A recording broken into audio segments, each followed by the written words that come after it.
नमस्कार, आप सभी का स्वागत है IQ टेस्ट एजुकेशन चैनल पर। दोस्तों, ये यूपी पीईटी के लिए लेक्चर नंबर 3 है और इसके अंतर्गत आज जैन धर्म हम लोग पढ़ेंगे। इससे पहले 2 वीडियो चैनल पर पढ़ चुके हैं, सिंधु घाटी सभ्यता और वैदिक काल। तो आप लोग अगर नए हैं चैनल पर तो उस वीडियो को देख सकते हैं। जाकर चैनल पर जाइए, प्लेलिस्ट बनी है यूपी पीईटी 2022 के नाम से, आपको वहाँ दोनों वीडियो मिल जाएगी।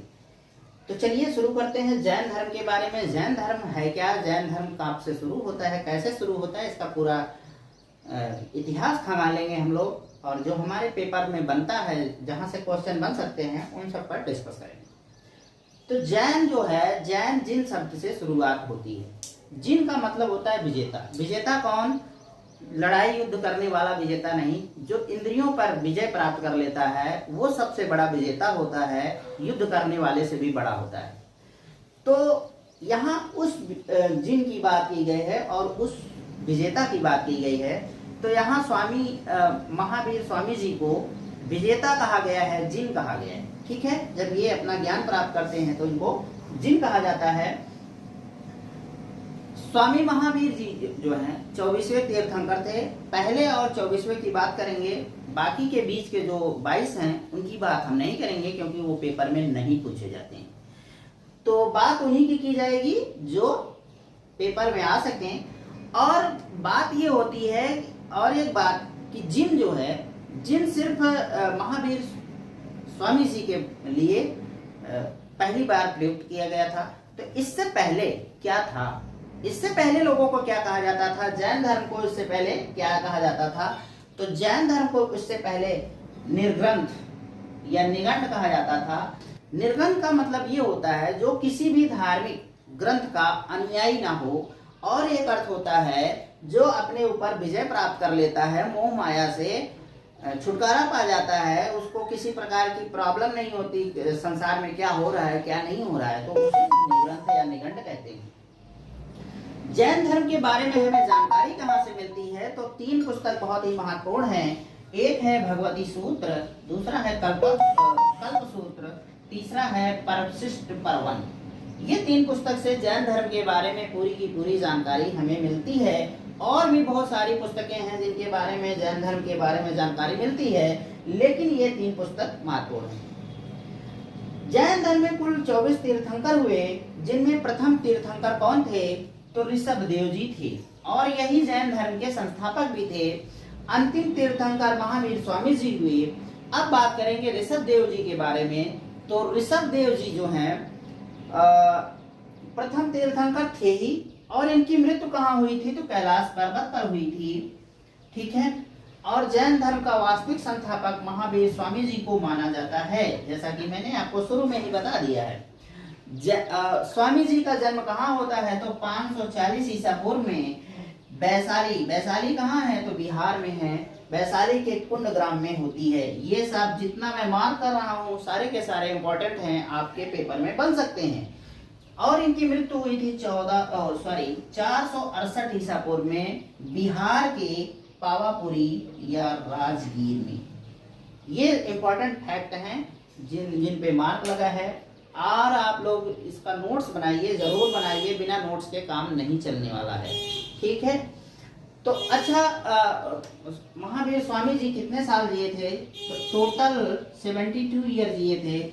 और इसको निकालते कैसे हैं? तो 540 और 468 को घटा देंगे तो 72 वर्ष आ जाएगा।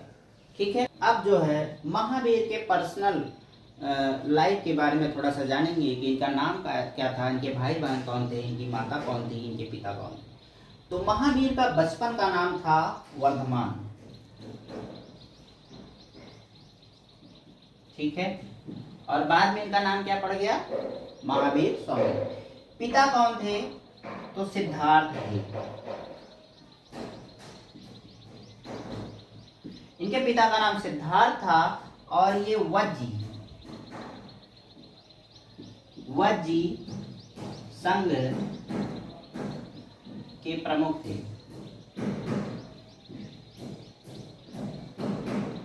ठीक है, और ये लोग आपको बता दें जानकारी के लिए कि ये जाति से क्षत्रिय थे। क्षत्रिय का काम तलवार चलाना होता है, लेकिन ये सन्यासी बन गए थे। बात अगर माता की जाए तो इनकी माता का नाम त्रिशला था। पत्नी का नाम क्या था? तो यशोदा था। ठीक है। और इनकी एक पुत्री भी हुई थी, पुत्र नहीं था, तो इनकी पुत्री का नाम था अड़ोजा। अड़ोजा, या आप लोग सुने होंगे प्रियदर्शना।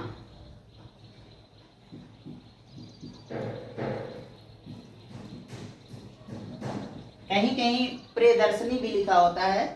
और इनके पति थे जमाल। ठीक है। इनके भाई का क्या नाम था? महावीर स्वामी जी के इनके भाई का नाम था नंदीवर्धन। ठीक है। इन्होंने स्वामी जी को जब थोड़ा सा दिक्कत हुई, उनको सन्यासी बनने का मन किया, तो अपने बड़े भाई से आज्ञा लिए। ऐसे नहीं भाग आए, आज्ञा लिए कि भैया अब हम सन्यासी बनना चाहते हैं, मुझे आज्ञा दीजिए, मैं घर द्वार को छोड़ना चाहता हूँ, पत्नी को छोड़ना चाहता हूँ, पुत्री को छोड़ना चाहता हूँ, सबको छोड़ना चाहता हूँ। तो भाई ने इनको अनुमति दे दी, क्योंकि आदमी जो करना चाहता है अगर उसको रोकेंगे तो फिर वो चुपके से निकल जाएगा। तो बात ये है। 30 वर्ष की आयु में महावीर ने घर को त्याग दिया। और इनके गुरु कौन थे? तो जैन धर्म में 23वें तीर्थंकर की बात की जाए तो पार्श्वनाथ थे और इनके गुरु थे। एक काम की बात आपको मैं बता दूं, तीर्थंकर का मतलब क्या होता है? बहुत सुना होगा आपने, लेकिन अर्थ भी जानना जरूरी है। तीर्थंकर का मतलब होता है काम, क्रोध, लोभ, माया को त्यागने वाला।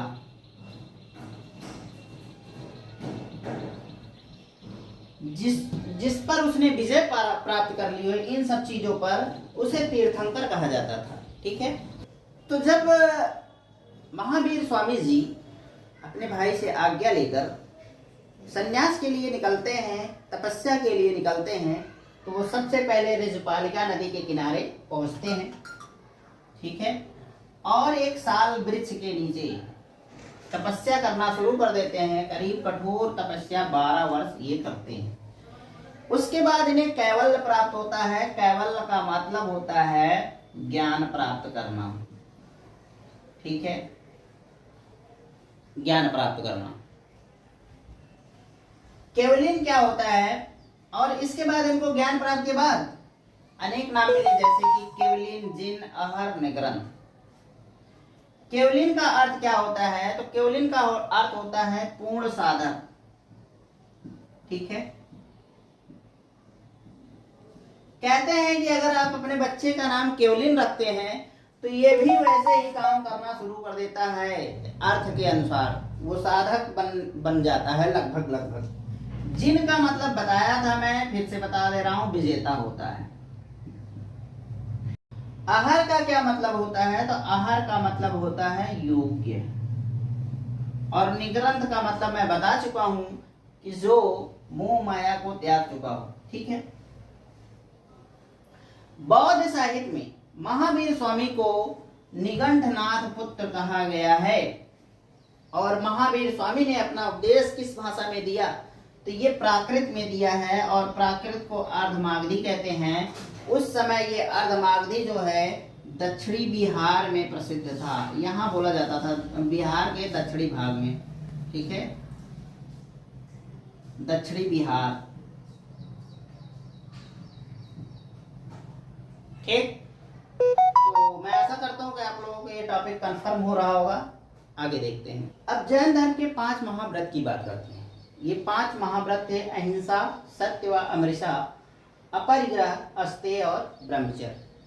अहिंसा में क्या होता था कि जीवों की हत्या नहीं करनी होती थी और इनको बहुत ही सख्ती से पालन किया जाता था। मांस, मच्छी, मीट नहीं खाया जाता था जैन धर्म में। ठीक है। सत्य व अमृषा, इसके अंतर्गत कहा गया है कि सत्य बात को बोलना है और मीठी भाषा की ही बात कही है कि आप सीधी सी बात है कि कड़वा किसी को नहीं बोलेंगे। ठीक है। अपरिग्रह के अंतर्गत कहा गया है कि आपको जो भी अनुयायी थे जैन धर्म के, उनको धन संग्रह की अनुमति नहीं थी।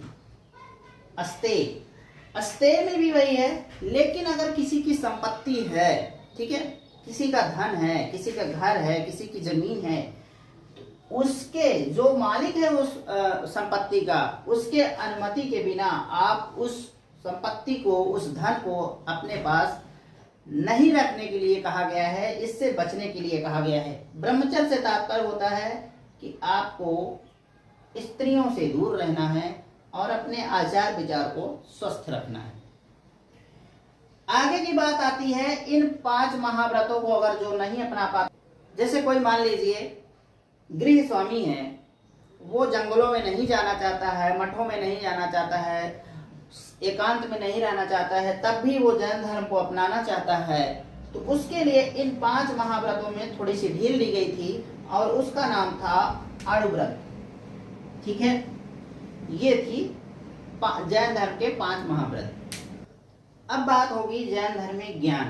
क्या ज्ञान था? ये 5 ज्ञान थे: मत, श्रुति, अवधि, मनः, पर्याय और कैवल्य।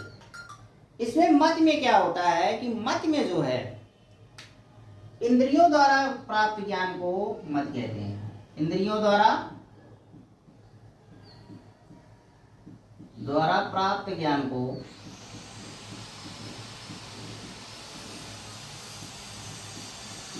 मत कहते हैं। ठीक है।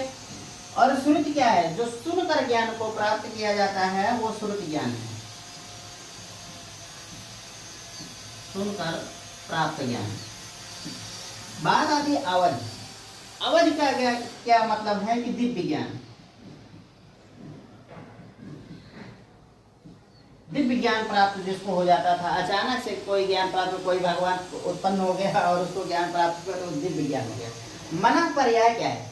अगर किसी के मन की बात को आप समझ जाने वाला ज्ञान प्राप्त कर लेते हैं, सामने कोई खड़ा है और आप उसके मन को भांप जाते हैं, उसके मन को पढ़ लेते हैं, तो मनः पर्याय था। और कैवल्य जो है ये तीर्थंकर और जितेंद्रियों को पूर्ण ज्ञान प्राप्त होता था, उसी को कैवल्य कहते थे। अब बात आती है कुछ फैक्ट के बारे में जो जैन धर्म से है और इम्पोर्टेंट भी है।